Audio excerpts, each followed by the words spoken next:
Shalom lachem, achim ve'achayot. Shalom, dear brothers and sisters.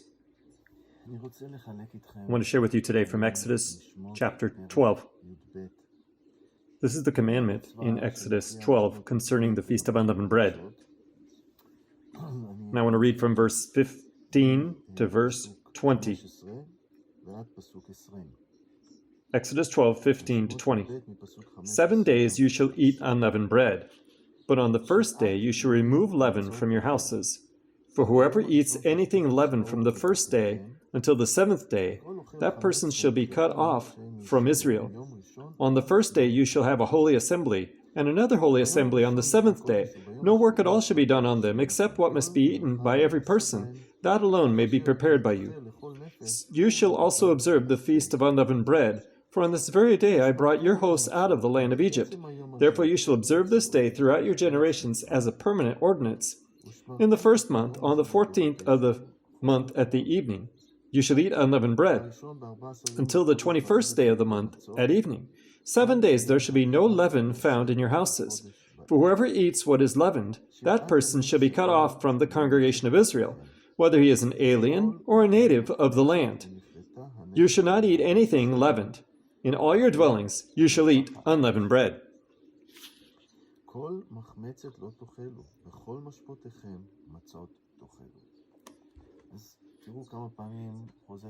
See how many times this commandment is repeated, to eat only unleavened bread and not leaven. And whoever will eat leavened, that person be cut off from the people of Israel. So God here has a purpose in this, something that's important that he's emphasizing in this passage. In the New Testament, in 1 Corinthians chapter 15, we have this spiritual explanation. You know, the Word of God is in shadows. In the New Testament, these shadows in the Old Testament are explained. So we have this subject of the shadows that are fulfilled in the Messiah. We find it also in Colossians, in chapter 2. I'm going to read from verse 16. Therefore, no one is to act as your judge in regard to food or drink, or in respect to a festival, or a new moon, or a Sabbath day. These things are a mere shadow of what is to come, but the substance belongs to the Messiah. So these holidays, these feasts, these commandments, they are shadows of the real thing that is fulfilled in the Messiah Yeshua.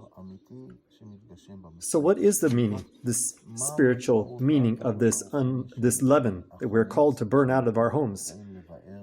We find this in 1 Corinthians chapter 5. It says for us here that this leaven symbolizes sin. And I'm going to read from verse 6. 1 Corinthians 5, from verse 6. Your boasting is not good. Do you not know that a little leaven leavens the whole lump of dough?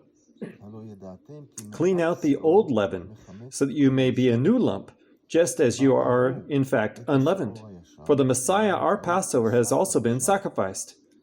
Therefore, let us celebrate the feast, not with old leaven, nor with the leaven of malice and wickedness, but with the unleavened bread of sincerity and truth. So we see that this leaven symbolizes for us sin, this sinful nature, this old sinful nature. And we are called to be unleavened bread, and we are called to burn out the leaven from within us, to burn out that sin, that leaven from out of our lives.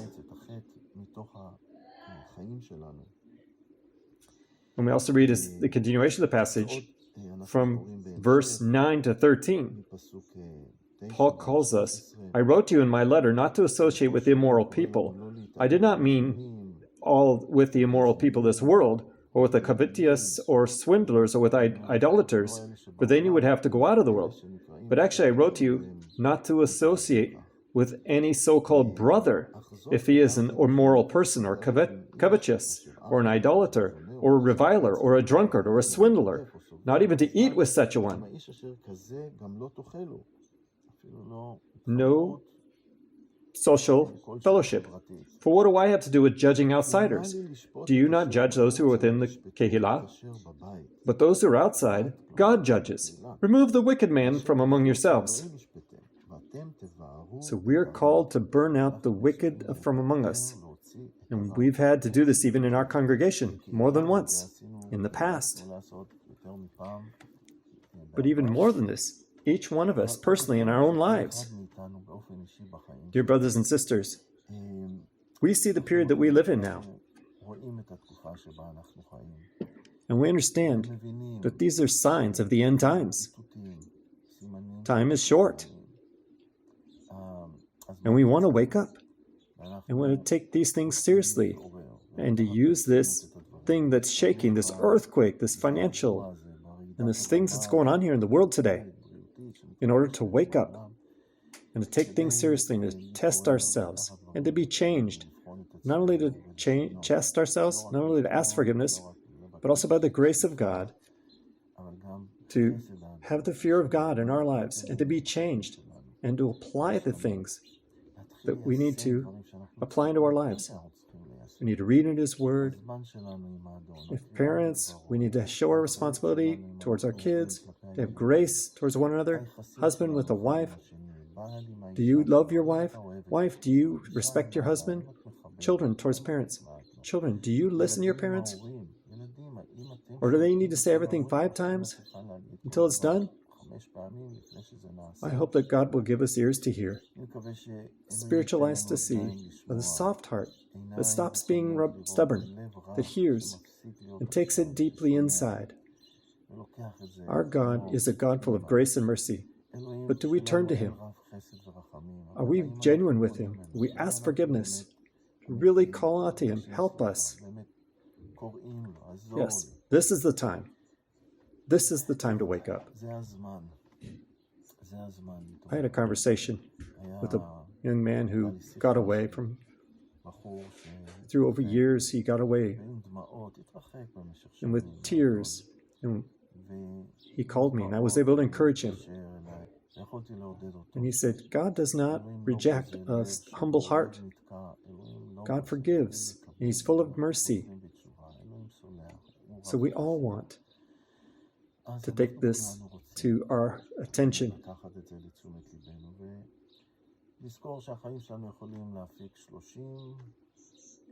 And to see that we will produce 30 times the fruit, or 50 or 100 times.